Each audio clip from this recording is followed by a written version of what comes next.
I love So you got me feeling like a cowgirl. I mean, read it. I've definitely read it. My favorite part is probably the ending. No. How it all wraps up. But take it either. Take it very TikTok. special Bible, and it can be yours for the high price of $60. Yes. So you got me feeling like a cowgirl. I mean, read it. I'm doing this for the glory of God. Yes. So you got me feeling like a cowgirl. I mean, read it. But it's so sad. Religion and Christianity are totally gone from this country, and we need them back. Without religion, you don't have laws, you don't have mission trips. Mission trips are a lot of fun. You go to Mexico, you build a house, then you make out with someone on the last night. Then, of course, it's back to Clearwater, Florida, like it never happened.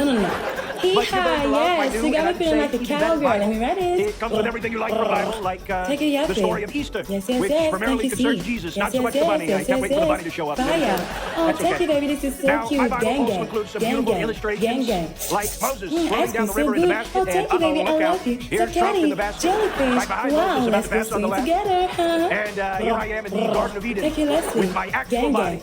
Yes, you know, I think I'd be very good at saying no to the snake from the standpoint of not liking fruit. And here's Noah's Ark. All the animals are on the ark, of course. And there's me yelling at Noah, hey, buddy, you forgot the red you got me feeling like a cowgirl. I mean, but we love religion and we love God. He's probably the best part of all these take it, things, like the yes. Beyonce. Happy Friday. Yes, keep it rock and roll.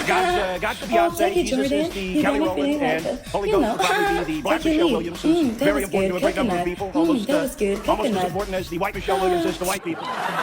And we believe there was a fourth Destiny Child, but we'll be looking into that very strongly. Be looking into that very shortly. Bills, that's a good one. I like that one. I'd love someone to pay mine. Any takers? No? Well, back to my beautiful Bible, which also includes Constitution and Pledge of Allegiance and, I don't know, maybe Miranda rights. Which means, unfortunately, we had to make some cuts. This Bible will not feature Amos or Habakkuk. Sorry, Habakkuk. But now I think it really cooks. It's tight. And if you order now, we'll also throw in a free Trump miracle toaster. You know, sometimes weirdos see a picture of Jesus or something in their toast. Well, how about the miracle of Trump? And this is great. The other side does Hello Kitty. If you have a daughter or perhaps a son who's taking dance classes.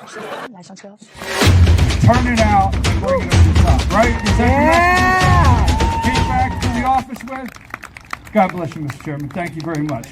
Thank you. You know, I'm glad I put my black jacket and that didn't work out. We'll repair that. Everybody's okay, thank goodness. So, I was going to say, I'm glad I put my black jacket. Not just Barron and Mama Melania spotted at Mar-a-Lago. I need to get this right. As it's Easter, let's play some good old-fashioned family values. Let's put the picture up. So, standing on the left of your mum, who is your dad's mistress, when he was married to the mum of the woman on your left, before he cheated on her with the woman to your immediate left, before he cheated on her with an uninvited porn star. Happy Bible-based family values. And there is one person missing. Yabba dabba doo. To be continued. Some breaking news. They have just released the latest details of Trump's cognitive test.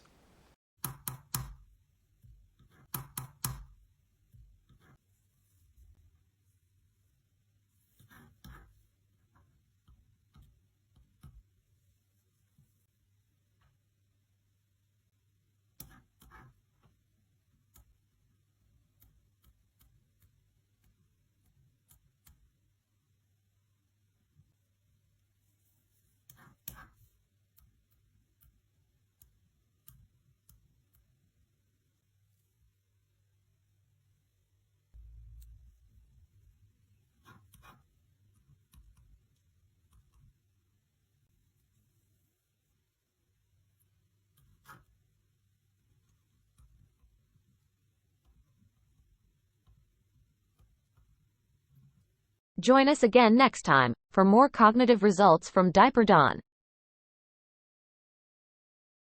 A couple of things I've noticed. I'm not sure why NBC, after realising that Rona McDaniel was a total or fail, are now trying to play this both sides of the coin. That's what Mr. Walker did today on Meet the Press. Let you see that clip in a moment. But I have a theory. The reason that former guy is, melting down, and I think he has a level of paranoia. First of all, clearly he has a very bad lawyer. I don't care what anybody says. I do not think, out of all the legal voices all the legal attorneys, etc., available across the whole of the United States of America. You're a former president, so I think you probably have a little bit of being able to pick the phone up and get somebody to represent you. Alina Yabadabadoo is one of the best. I suspect if you actually had a traffic citation, be a bit of a problem. She's good at making sure you have to pay out and turning up at parties at Mar-a-Lago. Meanwhile, this week, the former president stepped up his attacks on the judge and his family in the New York hush money case after that judge imposed a partial gag order on Mr. Trump less than 3 weeks from the April 15th start date in that trial. And now Trump is asserting that none of the trials should, quote, take place during my campaign, falsely calling the criminal proceedings election interference. It is yet another reminder that we are covering this election against the backdrop of a deeply divided nation. I mean, he marked Christmas in much the same way. He takes these holidays and he turns them into prophecies of catastrophe ahead unless he's elected. And this is how he rolls. This is his message that the world is doomed, that the country is doomed unless he is elected, and everything's going badly. And he's the strong man who can change it. And I mean, this is sort of baked in the cake. The thing about the judge and his daughter is something we should spend some time on, though. What he's clearly doing, he's got a trial coming up in late April. That trial could very well end in a conviction, a felony conviction for him that carries with it significant penalties. I think he's concerned about that. And what he is doing is what he always does, which is he is branding it. He's branding it as a vendetta, a political conspiracy. He's trying to link the judge to Biden through his daughter's political consulting firm. And he's trying to cast doubt about the whole process so that if it does go against him, that he can dismiss the whole thing as a political vendetta. And he's going to keep torquing that up. The danger, Omar, is that people listen to this. And he put the judge's photograph in his feed. And, this is very, very dangerous. I mean, we saw what happened before the midterm elections, the attack on Paul Pelosi, intended for Nancy Pelosi. People take his words seriously. We saw what happened on January 6th, where he incited a mob to storm the Capitol. I worry about, as these trials ratchet up, as the race ratchets up, that we're going to see violence because he seems to be intending to incite it. Well, and on that point, look, this is an election year, and as you mentioned, this is a lot of how Trump rolls. So if you're President Biden and President Biden's campaign, how do you counter the dark rhetoric and violent threats from a political standpoint? Yeah. Well, look, I think that the second part is most important. I think that Biden has a role as a president and a candidate. Someone once said that good government is good politics. This is a case in which it's true. He, and not just the president, but all those who support him and all those in positions to speak out, should be speaking out about this. I mean, what it does remind people is what you're buying with Donald Trump. I would say, if you had a chance, I'm quite confident about this, to have words with former guy in private, he would say his odds of being locked up are pretty stacked, well, in his favour. The only way you can explain the fact that his level of hate, like he's obsessed, he's on the phone non-stop, putting out, well, I think he's on the phone, putting out nonsense on Truth Social. I think this could be his future. In a cell with this for entertainment, just counter. You know what I mean? Something's going on. I'd put $1, actually, straight up. I would put at least $1 on him seeing what the inside of a prison cell looks like sooner rather than later. And Trump, just like a child, has to be told what he cannot do, no matter how obvious. Like, you don't threaten people. You don't threaten judges. You don't threaten family members. So Judge Merchan, I believe, should immediately expand the gag order to include himself and his family members, and include D.A. Bragg and his family members.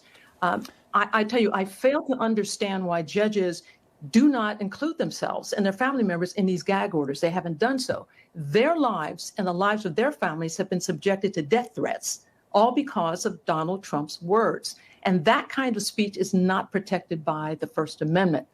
So, and what happens, just to throw this in there, what happens when Trump breaks that gag order on Truth Social or otherwise? Right. And you said when and not if, and I think you're right, Omar. When he steps across that gag order line, and I do hope it will be expanded, there should be only one response. Bring your toothbrush, Donald Trump, because you're going to sit in a jail cell for a while. There has to be an immediate consequence when he defies a court order. That is a normal response. You cannot have a court system that is subjected to these kinds of threats and intimidation. Nowhere else has this ever happened and gone on without any consequences. And that has to change, and it has to change now. Something's wrong, like really wrong. Should we go back a bit? You remember when Kathy Griffin was castigated for holding up a severed hump of Trump? Outrage. In fact, people are still going to where Kathy Griffin is. She's doing a live appearance. There are MAGAs hollering, jumping up and down, waving their flags. This has caused Kathy Griffin, obviously, a lot of personal trauma. And then a mysterious car drove by in front of my house. By the way, this is a true story. This is a okay, but you did it in story. a way so that no one saw you but me. And I know that you engineered that. Okay, so weird. Yeah, Take us back you. for a second. All right, so I'm doing a photo shoot for Los Angeles Magazine or something, and I'm in hair and makeup. And then I was doing construction, so there was a porta potty right in front of my home. On the street, by the way. On the street. In the way of the lane and that we I'm were in the going through. heels up to here, like gonna fall down like Paula Abdul. That's not a diss, it's a reference.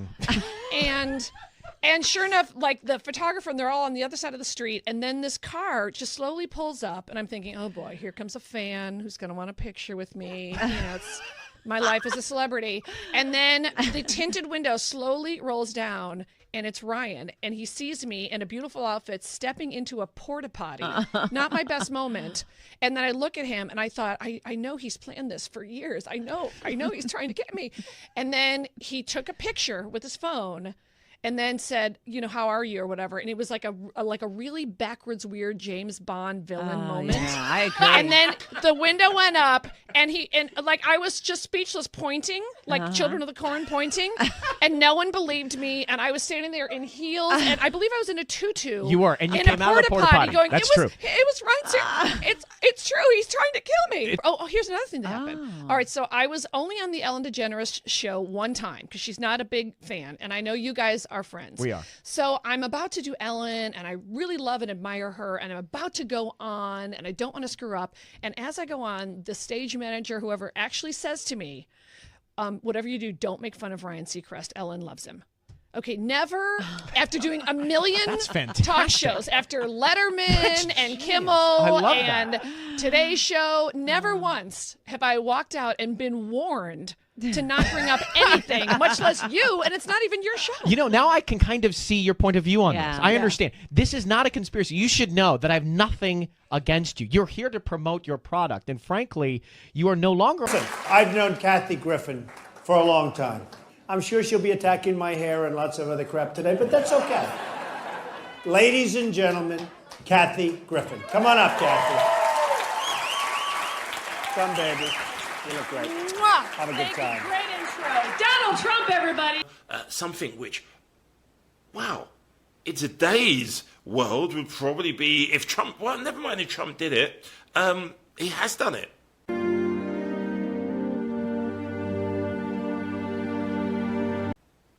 This basic thumbs up endorsement towards violence, kidnapping, and hurting President Biden, how come nobody's saying anything? Like nothing. There, I said what it was. All about a picture. A picture I took. Making fun of the president, which you're supposed to do as a comic. Yeah. They made you say. The term in the title, PTSD, is not used lightly. No. Because you have survived so much career cancellation and a federal investigation over the Trump photo controversy. Yes, no-fly list, Interpol list, stopped at every airport, the whole thing. Yeah, you also, and none of these are small, a pill addiction, a suicide attempt, lung cancer. And I was on a psych hold for 3 days. And I know you can tell why. But I was on a psych hold, so it was like, I was like Britney and Kanye combined. Wow. And I was like, I walked into my own act. Wow. Psych hold for 3 days. Allie, here's the point. Here's the scary point. Trump posted this, shared it last night. How many of my former Republican colleagues have come out since then and called him out? How many? None. None. Look, this is who Trump is. Just call it. He wants violence. If he loses, he wants the country to be engulfed in violence. It's what he wants. And I'm never really sure what to call Sarah Huckabee Sanders. You know, is it Sarah Sanders? Is it Sarah Huckabee Sanders? Is it Cousin Huckabee? Is it Auntie Huckabee Sanders? Like, what's Uncle Tom but for white women who disappoint other white women? Her monologue was dead focused on mocking people like Kellyanne Conway and Sarah Huckabee and anybody who has a conservative view on abortion. Clinton and CNN. I mean, maybe you're being overly sensitive. No. Look, she might have mentioned them in her talk. She mentioned Jim Acosta in her talk, but there was no question. The reason why the White House Correspondents' Dinner is disassociating itself or distancing itself, as you said, from this comedian, and almost every journalist I respect sent a tweet out over the weekend saying that this was a low moment for the dinner and they felt shame for. I actually really like Sarah. I think she's very resourceful. Like, she burns facts, and then she uses that ash to create a perfect smoky eye. Like, maybe she's born with it. Maybe it's lies. It's probably lies. We're so sorry that that happened. It's there's no excuse for that. I mean, women should support other women, and I just wanted to get your reaction because I thought you handled it with grace and with class. Thank you. Look, and I think we've had a great first year and a half at doing that, a huge success story that we're proud of. And I hope that she can find some of the same happiness that we all have, because I think she may need a little bit more of that in her life, because the rest of us here are doing great. All right. Sarah. We are graced with Sarah's presence tonight. I have to say, I'm a little starstruck. I love you as Aunt Lydia on The Handmaid's Tale. And we see this on the left repeatedly. You know, they talk about breaking through glass ceilings and wanting Hillary to break that glass ceiling. Well, why aren't they celebrating women on the right who have broken through that glass ceiling, like Sarah Sanders, the first mother to stand at that podium, Kellyanne Conway, the first woman to win a presidential campaign, my boss, Ronna McDaniel, a working mother leading the Republican Party? Where are the liberals celebrating these women? They don't. Instead, they tear them down in a malicious, angry, vile way. You know, she brings up a good point, Jessica. We've heard liberals say there's a special place in hell for women who don't support other women. Yet you've got this comedian who is bashing her continuously about her looks and her personality. You know, is it a little too much? The Gina Haspel argument, I think, is a little bit different than Sarah Huckabee Sanders or Kellyanne Conway or women who support the policies of this administration, which are avowedly anti-women.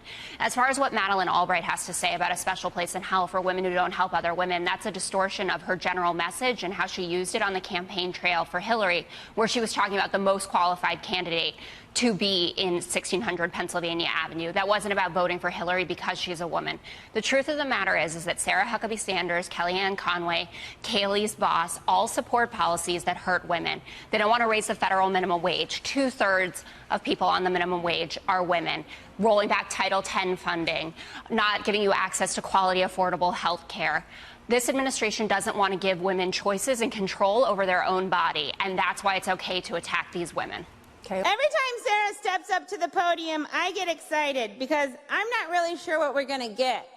You know, a press briefing, a bunch of lies, or divided into softball teams. And some other guy and a couple of other people. And they say, Rosie went on this ranting, raving, lunatic thing about you.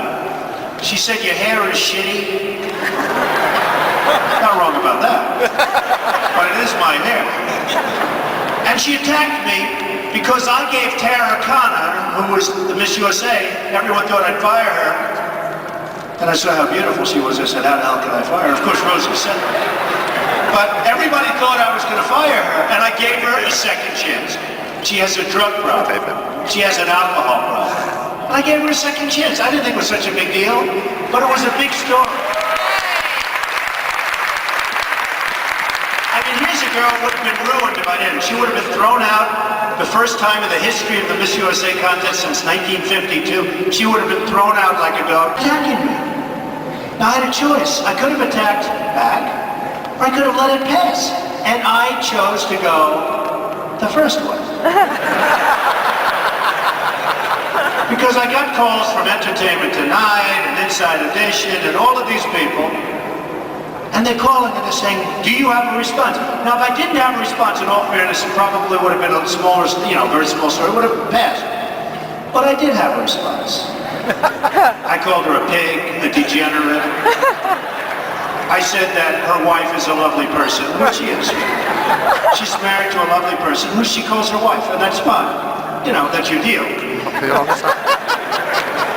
And I go on the show, the Today Show, to talk about The Apprentice about a month ago.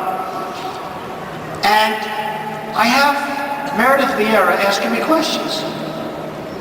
And she starts off, she's supposed to talk about The Apprentice, or how good I am, or great, or something.